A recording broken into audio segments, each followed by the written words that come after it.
My husband texted me 4 words at 6:14 in the morning. Don't come home tonight. No explanation. No period at the end, like he couldn't even be bothered to finish the sentence properly. I was standing in a gas station parking lot in Norfolk, Virginia, coffee going stone cold in my hand, watching a seagull and a crow throw hands over a dropped hash brown, and I read those 4 words like 30 times, no cap. Let me put you on before this story goes any further. I'm not the type to get rattled easy. I've had guns pointed in directions I did not love. I've had to make calls in rooms where the AC quit, and so did, temporarily, my faith in humanity. But that text? That text did something to my hands that live fire never managed. They were shaking. For real. 47 hours later, I'd be standing in a conference room with an actual United States Navy Admiral, a guy with more ribbons on his chest than I've had birthdays, and I'd watch him go white as a sheet. Not annoyed white, not confused white, the kind of pale you get watching a car wreck happen to someone you love. But hold up, we're getting ahead of ourselves. Let's rewind. My name's Renata Cole, and for 11 years, I was living a life that looked, from the outside, boringly normal. Basic, in the best way. Up at 5 every day. Made 2 coffees, one for me, one for my husband David, who took his black with 1 ice cube because hot coffee ruins my morning tactically, which is the kind of dad joke energy that gets less funny the longer you sit with it. I drove a gray Honda CR-V with a dent in the bumper from a runaway shopping cart I never bothered fixing because David said the dent had character. I taught high school chemistry at Larchmont Day. 3rd period was my favorite. Kids were awake, but not yet feral with hunger. Nobody at Larchmont Day had the slightest clue what I used to do. Not the principal, not my coworkers, not the parents who'd corner me at pickup asking if their kid was going to pass. To everybody in that building, I was just Mrs. Cole. Chemistry, room 214.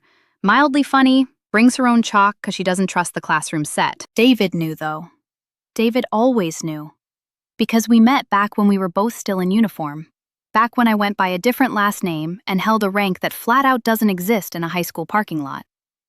We got out around the same time, him for his busted knee, me for reasons I kept locked in a box I didn't crack open often. We built a whole civilian life together, brick by unglamorous brick. A house with a mortgage that stung every month. A dog named Radar who snored like a diesel engine. Sunday dinners at his folks' place, where his mom's pot roast could survive a direct hit, and his dad asked me, every single week, if I'd found something to do with myself yet. Like teaching 200 teenagers organic chemistry was some cute little hobby. Gonna keep it 100 with you. David and I had been quietly falling apart for like 8 months. Nothing dramatic, no cheating, no screaming matches for the neighbors to gossip about, just 2 people who'd stopped reaching for each other in the dark. He'd started staying late at the marina, doing books for boat owners who overpaid him for underwhelming math. I'd started grading papers in the guest room instead of coming to bed. We were tired in that quiet way that doesn't announce itself. It just piles up like sediment. Here's the wound underneath all of it. The reason David's text hit different, instead of just being a bad morning.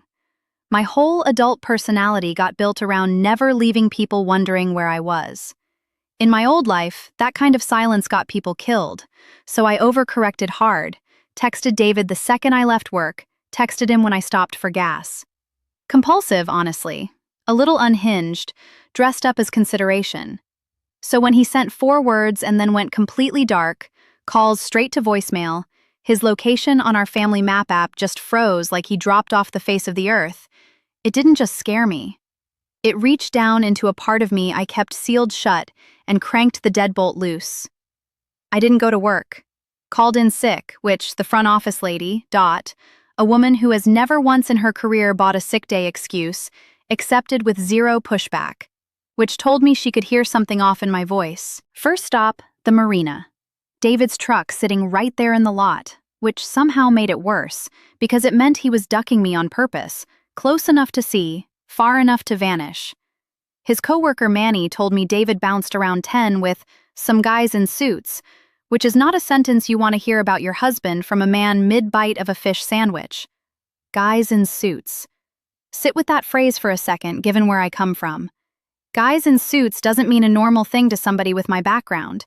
It means paperwork nobody signs willingly. It means somebody's past just clocked in on somebody's present. I called his mom.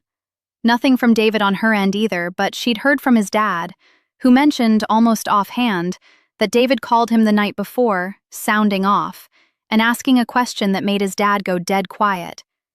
If something happened a long time ago, before Renata and I got married, does that still count against her now? Against me. I stood in that marina lot, seagulls losing it overhead, diesel and low tide thick in my throat.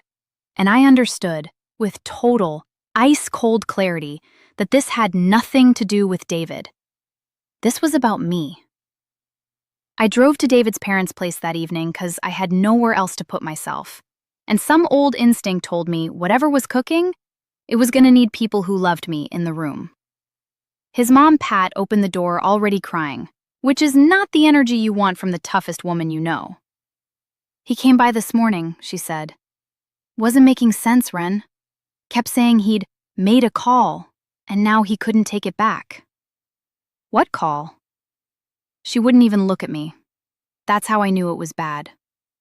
Pat's looked me dead in the eye through 2 funerals and a Thanksgiving where the turkey literally caught fire. Pat does not look away from things. "He found paperwork," she finally said. "In the attic. Old stuff with your old name on it. He didn't get it, Ren, and he panicked. And panicked men do dumb things."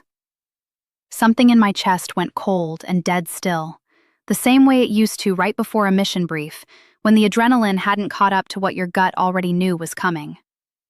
"What'd he do, Pat?" "Called somebody," she said. "Somebody at the Pentagon. Said there was a discrepancy. Said your file didn't line up." I sat down hard on her porch steps because my legs just politely quit on me. Here's the part David had no clue about, since I'd only ever given him the shape of it, never the specifics. That paperwork wasn't a discrepancy. It was a classification marker on records from an operation that, officially, involved nobody, because officially it never went down.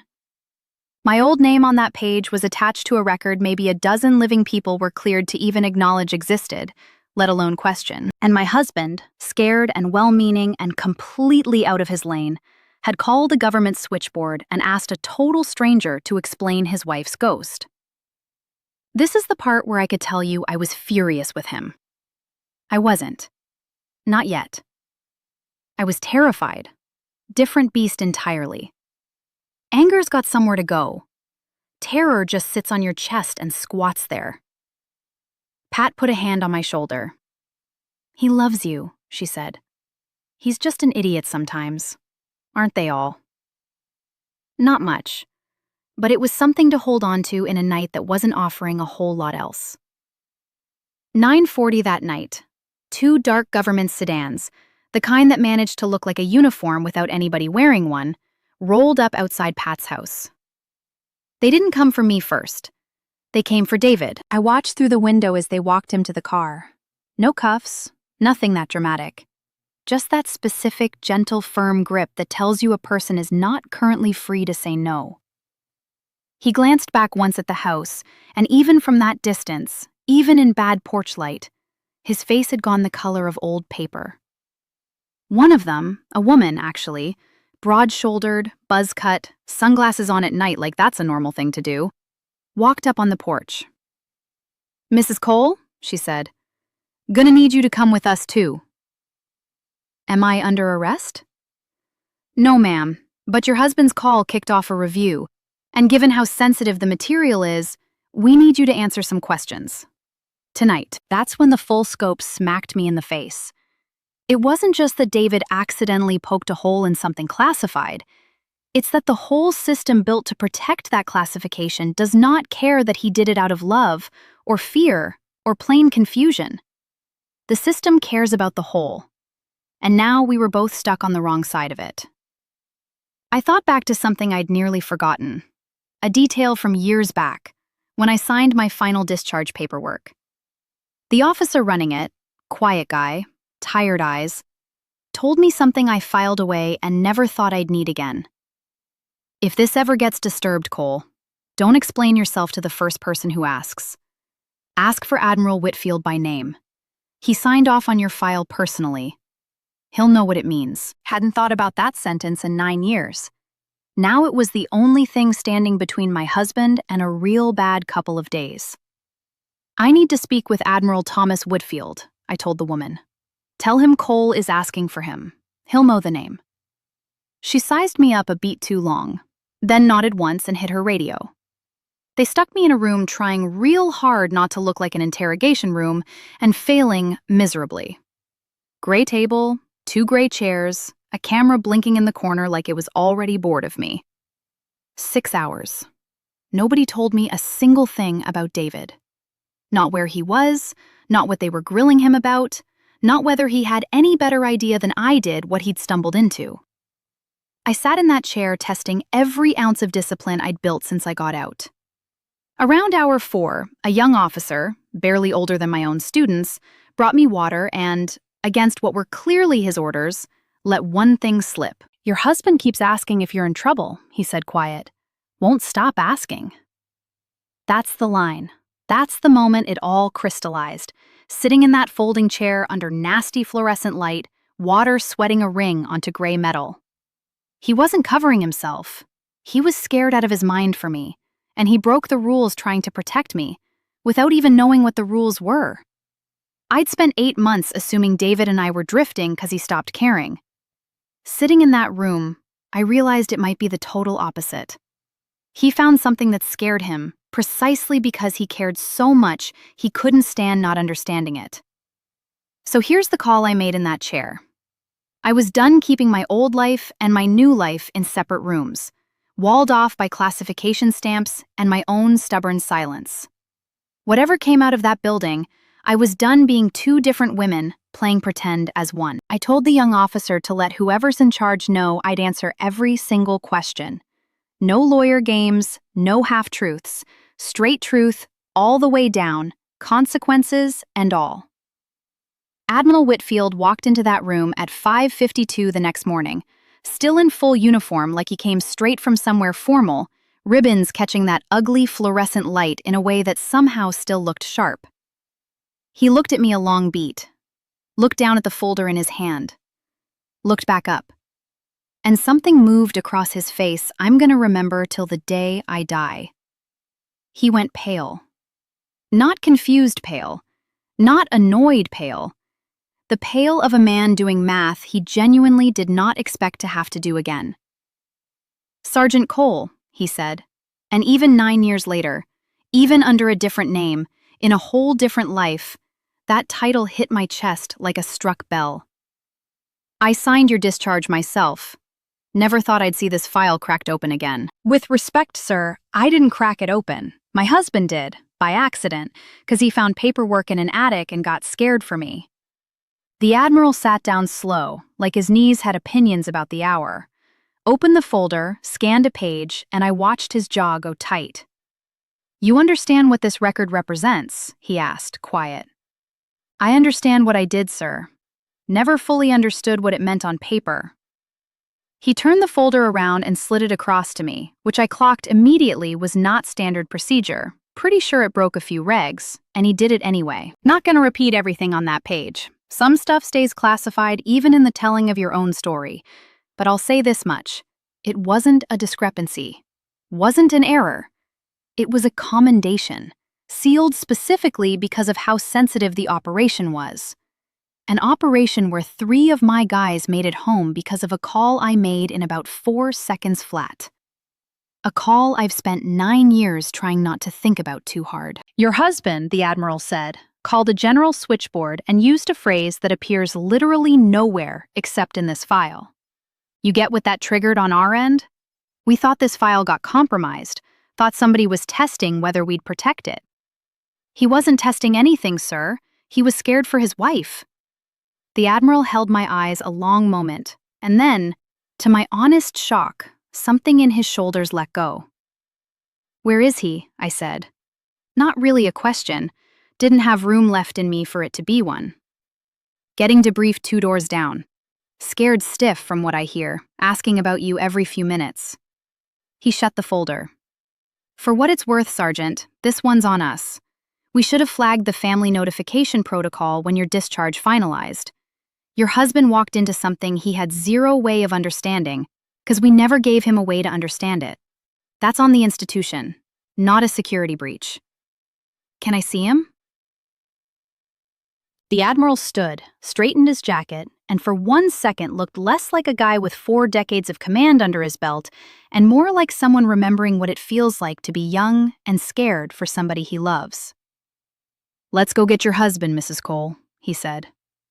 David looked smaller than I remembered when they brought him in. Not physically, dude's built like a door, but something about how he was holding himself, shoulders up around his ears, eyes red from a night of zero sleep and zero answers. He saw me, and the first thing out of his mouth wasn't sorry. It was, "Are you okay? Did they hurt you?" "I didn't know what I did, Ren. I swear I didn't know." "I know," I said. "I know you didn't." We stood in that hallway under garbage fluorescent lighting, and he just held on to me like he was double-checking I was actually solid, actually there. "Your text," I said eventually, into his shoulder. "Don't come home tonight." "What was that about?" He let out a shaky breath. I panicked. I thought, I don't even know what I thought. Figured if I didn't tell you what I found, maybe I could shield you from it somehow. Thought if you weren't home when it blew up, it wouldn't touch you. He pulled back to look at me. Dumbest thing I've ever done in my life.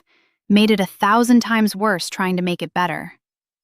The Admiral, standing off to the side, cleared his throat. "For the record, Mr. Cole, no further action. Your call kicked off a security review that's now closed out.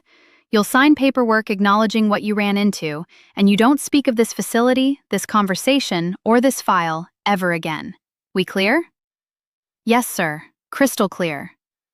Before the Admiral walked off, he did something that told me the world had actually shifted, not just snapped back into place. He shook my hand, held it a beat longer than protocol called for. "Sergeant," he said, "your husband's a civilian who broke a rule he didn't even know existed because he was scared for the woman he loves. In my book, that's not the worst thing a man can be scared about." One sharp nod. "Go home, both of you. For real this time." We didn't talk for the first 20 minutes in the car. Some stuff needs quiet to settle before words do anything useful. It's been 4 months since that night. Gonna be real with you, David and I are still working through it.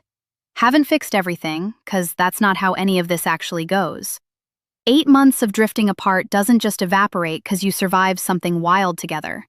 If anything, it forced the conversation we'd been dodging for a year, about how much of ourselves we'd each been keeping locked in separate rooms. I told David more about my service than I ever had. Not the classified stuff, that stays exactly where it belongs, but the shape of it, the weight of it. Why I built such an aggressively normal civilian life that it sometimes felt like hiding in plain sight. He opened up too, about the marina, about feeling like the version of himself that mattered got left behind on his last deployment, about how watching me carry something I never talked about started feeling like living with a locked door in our own house. Pat still does pot roast every Sunday. David's dad still asks if I've found something to do with myself. And now, for the first time, I sometimes actually tell him the truth in pieces and watch him not know what to do with it, which, honestly, kind of satisfying. Went back to Larchmont Day that Monday. Dot at the front desk gave me a look like she knew something went down, the way front desk vets always just know.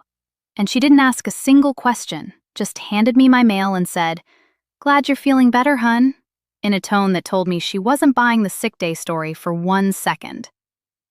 Third period chemistry's still my favorite. Dent's still in the CRV, radar still snores like a diesel engine. What changed is smaller than you'd think, and somehow bigger too. David texts me now on purpose, not habit. I've started actually pointing to the box, even if I don't crack it open every time.